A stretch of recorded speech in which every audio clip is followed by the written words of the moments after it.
Mid day meal gi record Mayang Imphal Bengun Awang Primary School da leiramdre hairiba asi yumfam yaudaba aranba wafamni hairi. Imphal West District ki Mayang Imphal Bengun Awang Laikai da leiba Bengun Awang Primary Madrasa School gi matangda All Manipur Muslim Students Organization Imphal West District Committee na media na thamlaklipa wafam sing adu yumfam yaudaba ngaktani haina school asigi headmaster in charge MD Abdul Haq na fongdorakli. Hiram asiga mari lainana ngasi school asigi oza sing amadi SMC gi thaupuba sing yauna pangthokpa paumi singa unaba amada MD Abdul Haq na makata na fongdorakhibada amsona media da school asida yengsin machalubada school gi oza karamde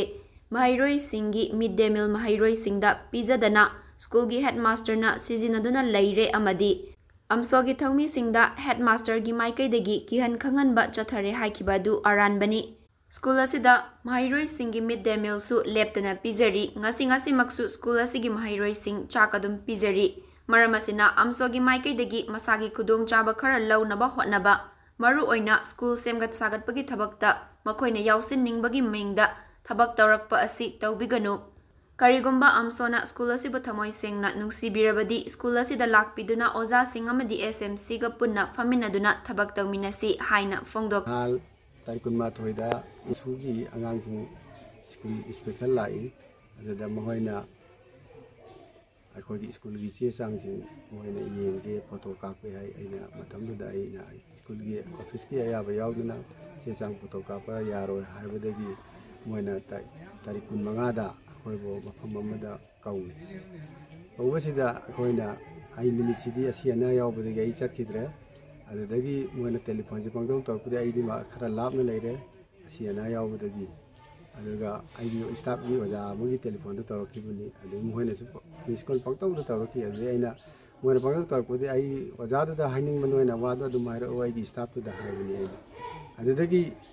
aina moina dum torpudi moina pangai da haipudi ijo sauni da noi kari no kamai do no karama party no aina saudi khara hai adagi moina nongalaga tarik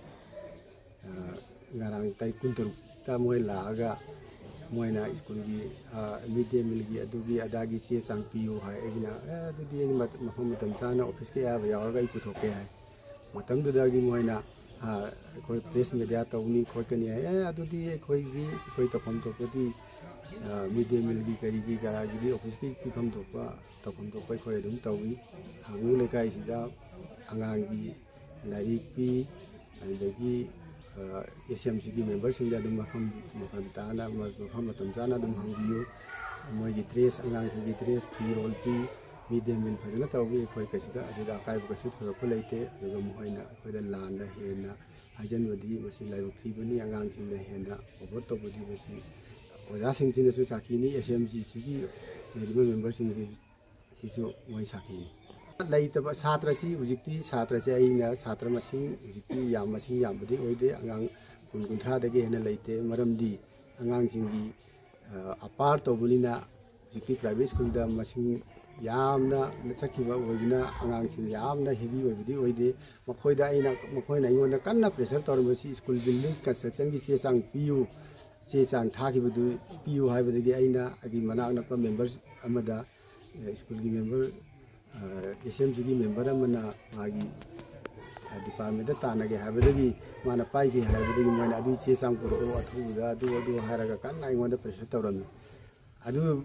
moina tawrambadagi hayeng law noina apamadu ai mangonda che sang leibra hangge haraga moina hangnabadagi moina sauraga press media da moina panghap ta hapun posi kesu da sumbo oibo wafam nate tingkai wajasing mafam wajasi ju sakini adagi sisu wajasi ju ngarang ju lai ma matam kitang let ore moini mo ai na pung jas ai pung dipan ai school da lai moi la pali moi ara pali na wajasi khara theng ko yawi khara ke theng ko ko wajasi ju lai ngarang ju lai mafam matam chane wajasi adum khoi da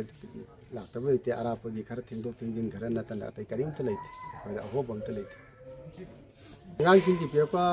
lakpa pochai kari gumam tai khona lana sinab leite aina family dak sinab su leite aina sinab su leite SMG jing jana sakini